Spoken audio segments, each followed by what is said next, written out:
Assalamualaikum warahmatullahi wabarakatuh. Selamat berjumpa lagi dengan Ibu di mata pelajaran kimia. Jika Anda perhatikan di awal tadi, Ibu menyalakan satu batang korek api. Menurut Anda, apakah peristiwa tersebut merupakan perubahan fisika atau merupakan perubahan kimia? Mari kita identifikasi peristiwa tersebut. Terbakarnya korek api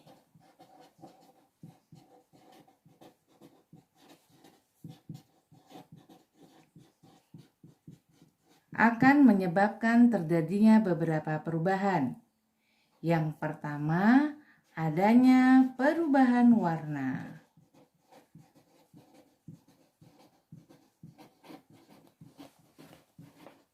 Yang kedua, ada perubahan sifat.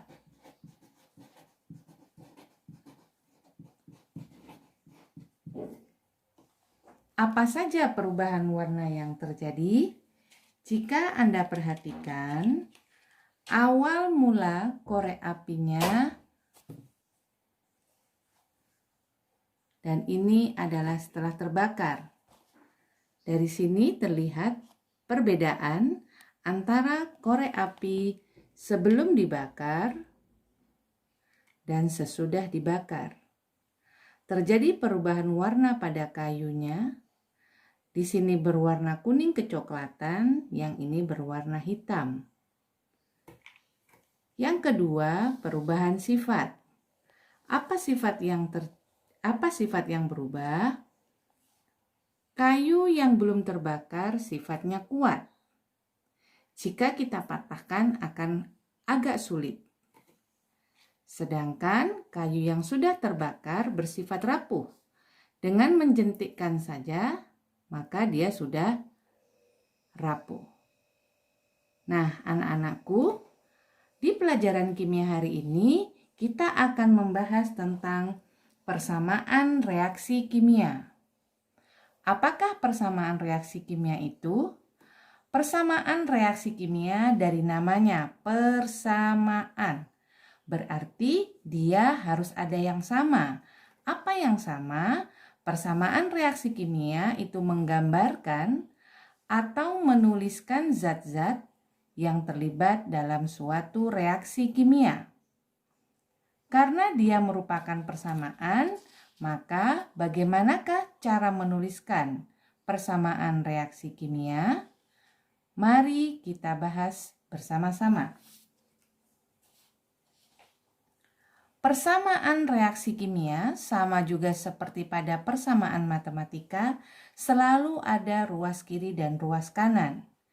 Jika pada persamaan matematika ruas kiri dan ruas kanan dipisahkan oleh tanda sama dengan, maka pada persamaan reaksi kimia ruas kiri dan ruas kanan dipisahkan oleh tanda panah.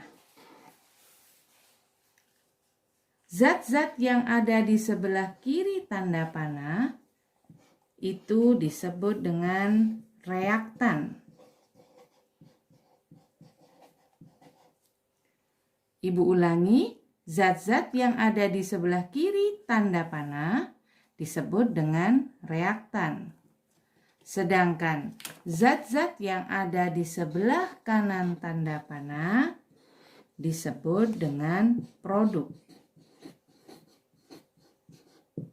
Di dalam reaksi kimia, selain dituliskan zat-zatnya, juga harus ada fasenya.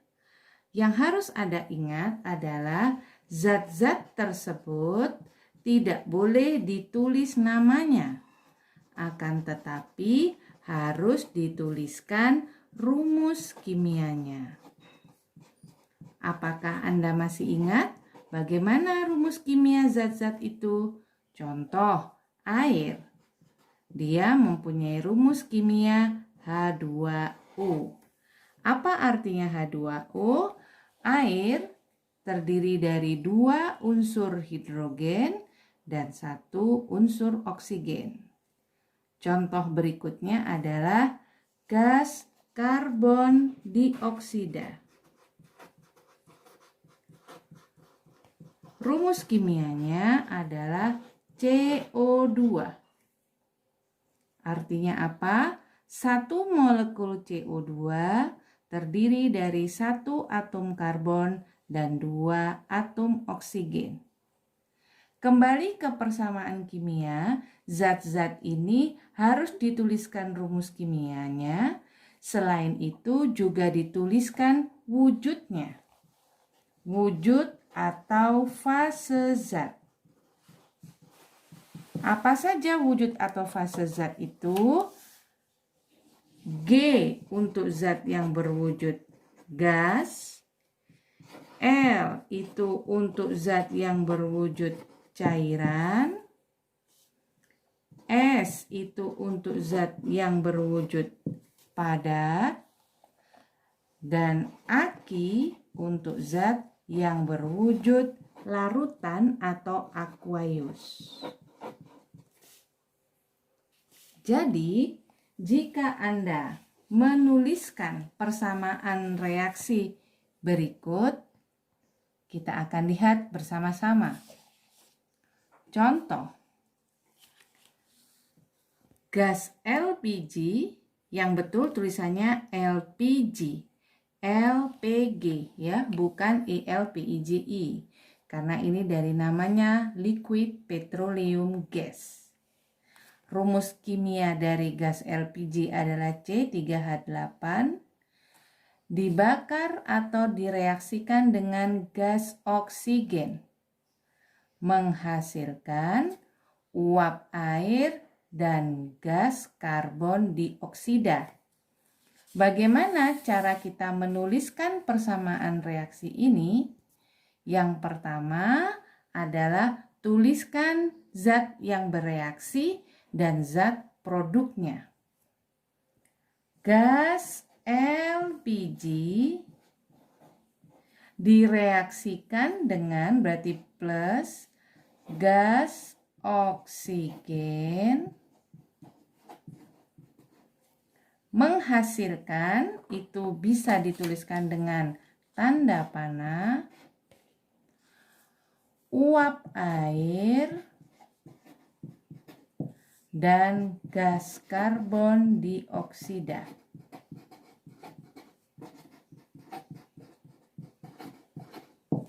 Ibu ulangi, dari kalimat berikut, gas LPG dibakar atau direaksikan dengan gas oksigen.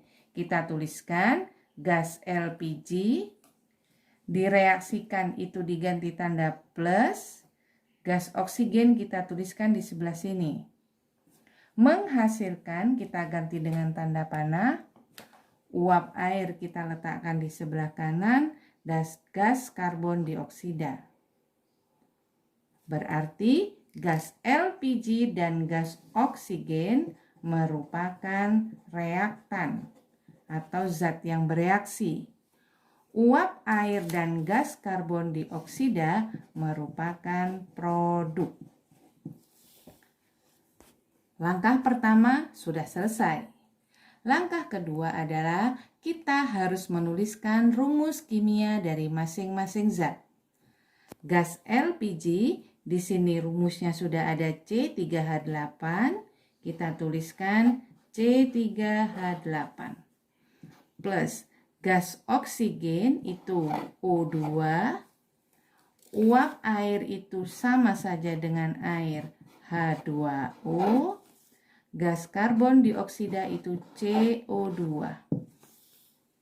Langkah berikutnya adalah tuliskan wujudnya atau fase zatnya.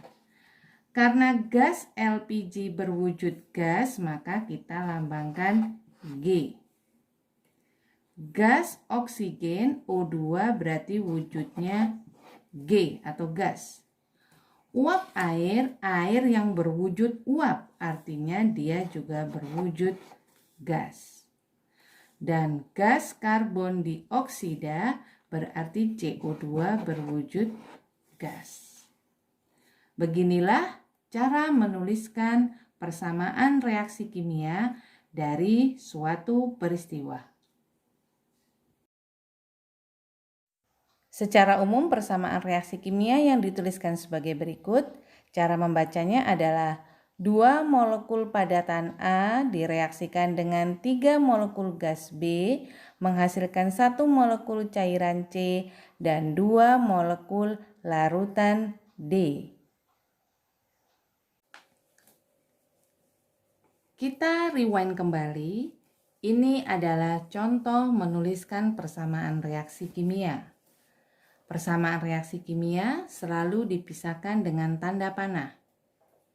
Zat-zat yang ada di sebelah kiri tanda panah disebut reaktan. Zat-zat yang ada di sebelah kanan disebut dengan produk. Dalam menuliskan persamaan reaksi kimia, kita tidak diperbolehkan menuliskan nama zatnya, tetapi harus berupa rumus kimianya. Gas LPG rumusnya C3H8, artinya satu molekul gas LPG terdiri dari 3 atom karbon dan 8 atom hidrogen. Gas oksigen rumus kimianya adalah O2. Selain menuliskan rumus kimianya, kita juga harus menuliskan fase atau wujud zatnya. LPG berwujud gas berarti kita tuliskan G. Oksigen berwujud gas berarti kita tuliskan G. Uap air atau air yang berbentuk uap adalah H2O dalam wujud G. Gas karbon dioksida CO2 rumus kimianya wujudnya adalah gas. Nah, anak-anakku semua, persamaan reaksi kimia ada kata persamaan. Namanya persamaan berarti harus sama kan? Apanya yang harus sama? Yang harus sama adalah jumlah atom di sebelah kiri tanda panah harus sama dengan jumlah atom di sebelah kanan tanda panah. Nah, hal ini dalam kimia disebut dengan hukum kekekalan massa atau hukum Lavoisier.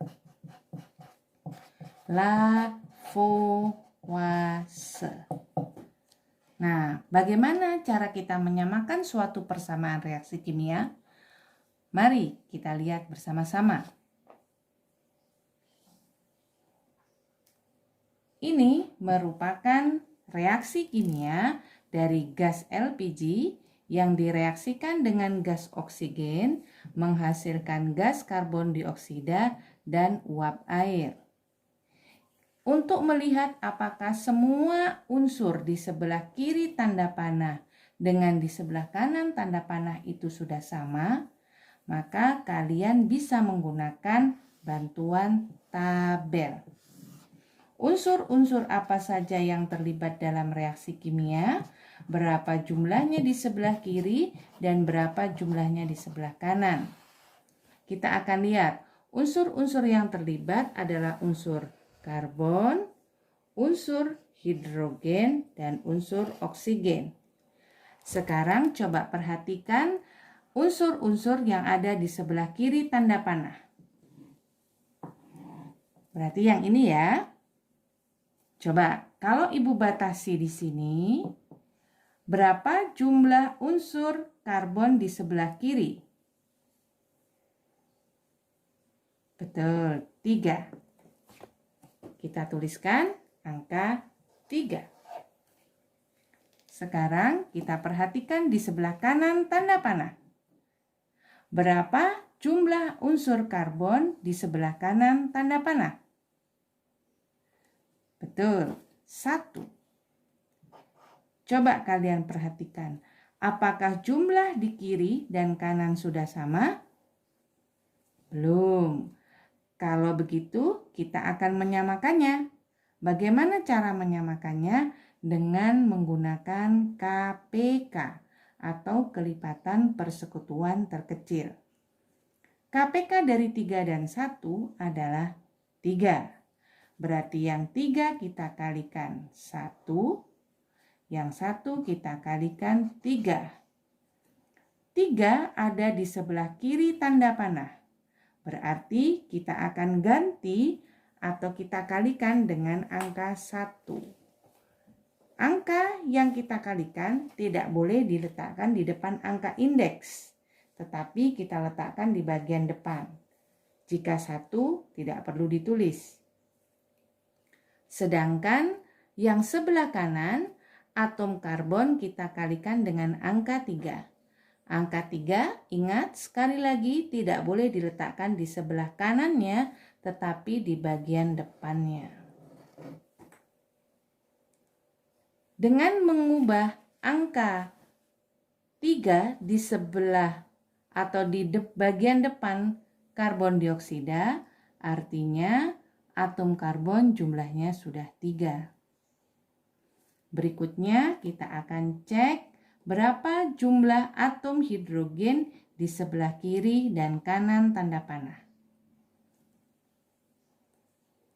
Atom hidrogen di sebelah kiri tanda panah berarti di bagian yang ini. Ada berapa jumlahnya? 8. Di sebelah kanan tanda panah berarti bagian yang ini. Ada berapa jumlahnya? 2. Karena tidak sama, ini 8 dengan 2, KPK dari 8 dan 2 adalah 8. Yang 8 kita kalikan dengan angka 1, yang 2 kita kalikan dengan angka 4. Angka 8 berada di sebelah kiri dan ada di unsur hidrogen. Untuk 1 kita tidak boleh meletakkan angka 1 di bagian ini, tapi di bagian senyawanya atau di bagian depan rumus kimianya. Untuk angka 1 tidak perlu dituliskan. Di sebelah kanan atom hidrogen kita kalikan dengan 4. Berarti 4 kita letakkan di sebelah kiri. Sebelah kiri. Kalau kamu letakkan di sebelah kanan berarti Anda akan merubah indeks. Sudah jelas anak-anak? Baik. Bagian terakhir adalah kita menyamakan unsur oksigen. Di sebelah kiri tanda panah berarti bagian ini. Berapa jumlah unsur oksigennya? Kita lihat angkanya ada 2. Di sebelah kanan tanda panah, ingat, kanan berarti semuanya. Ada berapa jumlah unsur oksigennya? Pada senyawa CO2, oksigennya ada 2. Tetapi karena molekulnya ada 3, berarti 2 dikalikan 3. Jumlahnya 6. Ditambah dengan H2O mengandung 1 unsur oksigen. Karena ada 4 molekul H2O, maka jumlah unsur oksigennya adalah 4. Untuk unsur oksigen di sebelah kiri ada 2, di sebelah kanan ada 6 dan 4. Berarti totalnya adalah 10. Yang ini kita bisa coret, berarti untuk unsur oksigen di sebelah kiri ada 2, di kanan ada 10. Berapakah KPK dari 2 dan 10? 10. Berarti yang 2 kita kalikan dengan angka 5, yang 10 kita kalikan dengan angka 1 atau tidak berubah. Berarti koefisiennya atau angka di depannya kita ganti menjadi angka 5. Nah, setelah kita rubah seperti ini anak-anakku, maka jumlah unsur di sebelah kiri tanda panah dan sebelah kanan tanda panah sudah sama. Kita akan cek ulang apakah jumlahnya sudah sama. Untuk unsur karbon, di sebelah kiri jumlahnya 3, di sebelah kanan jumlahnya 3. Untuk unsur hidrogen, di sebelah kiri 8, di kanan 2 kali 4, 8. Untuk unsur oksigen, di sebelah kiri 2 kali 5 sama dengan 10, di sebelah kanan 2 kali 3, 6, ditambah 1 kali 4, 4. 6 ditambah 4 sama dengan 10. Di sebelah kiri unsur oksigennya 10, di sebelah kanan unsur oksigennya 10. Ingat anak-anakku, tabel ini adalah merupakan clue atau cara yang bisa Anda gunakan untuk menyamakan reaksi. Jadi ini tidak wajib. Tapi bagi kamu yang pemula bisa menggunakan bantuan tabel ini untuk memudahkan menyamakan jumlah unsur di sebelah kiri tanda panah dan di sebelah kanan tanda panah. Jika persamaan reaksi ini sudah sama, maka persamaan reaksi ini disebut persamaan reaksi yang setara. Setara. Apa artinya setara? Sama. Apa yang sama? Jumlah unsurnya. Nah, kalau sudah selesai, maka angka-angka yang ada di depan ini disebut dengan koefisien. Berapakah perbandingan koefisiennya? C3H8 atau LPG dengan O2, CO2, dan H2O adalah, kalau tidak ditulis berarti 1, pada O2 5, pada CO2 3, pada H2O 4. Sehingga perbandingan koefisiennya adalah 1 dibanding 5 dibanding 3 dibanding 4. Bagaimana anak-anakku semua? Mudah bukan? Sekarang untuk soal kedua kita akan berlatih kembali cara menuliskan persamaan reaksi kimia dan juga menyamakan persamaan reaksi tersebut. Logam besi direaksikan dengan larutan HCl menghasilkan larutan besi 2 klorida atau FeCl2 dan gas H2. Langkah pertama, kita akan tuliskan nama zatnya. Logam besi,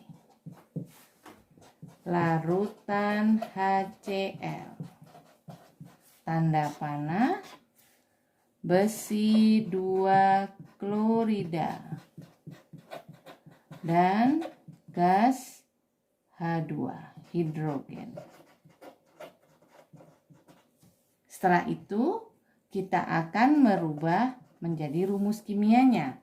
Logam besi adalah Fe karena dia logam wujudnya padat. HCl berarti HCl karena dia larutan wujudnya aki. Besi 2 klorida rumusnya adalah FeCl2 karena dia larutan maka dia aki. Dan gas hidrogen atau H2 wujudnya adalah G.